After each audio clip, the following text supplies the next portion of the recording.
What stops somebody from learning English? Is anyone stopping you?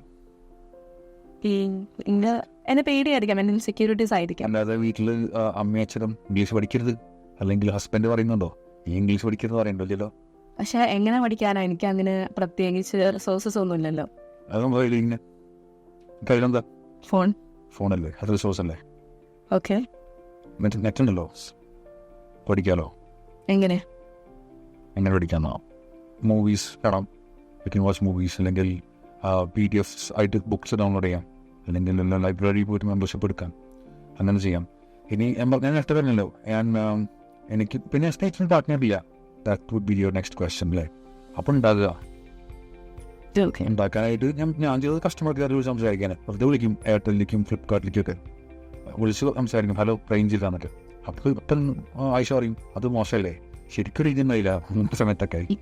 അപ്പോൾ പാർട്ട്ണറില്ല, resources ഇല്ല എന്നൊക്കെയുള്ള വെറും എക്സ്ക്യൂസസ് ആണ്. The only thing that stopping you is you, വേറെ ഒന്നുമില്ല. അപ്പോൾ നമ്മുടെ ഉള്ളിൽ നമുക്കൊരു കാര്യം വേണം അല്ലെങ്കിൽ ചെയ്യണമെന്ന് ആത്മാർത്ഥമായി ആഗ്രഹിച്ചാൽ അതിനുള്ള വഴികൾ നമ്മൾ തന്നെ കണ്ടെത്തും. എനിക്കത് പറഞ്ഞില്ല കസ്റ്റമർ വിളിക്കുന്നത്. ഞാൻ നോക്കിയപ്പോൾ ഞാൻ ഫ്രണ്ട്സിൻ്റെ അടുത്ത് സംസാരിച്ചു, കാരണം നമുക്ക് ഇംഗ്ലീഷിൽ പ്രാക്ടീസ് ചെയ്ത് തുടങ്ങിയാലോ. അപ്പോൾ അവരെന്നൊന്ന് പോടർന്ന് വേറെ പണിയില്ലേ.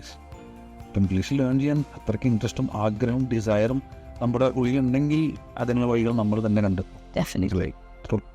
English House. English at your fingertips.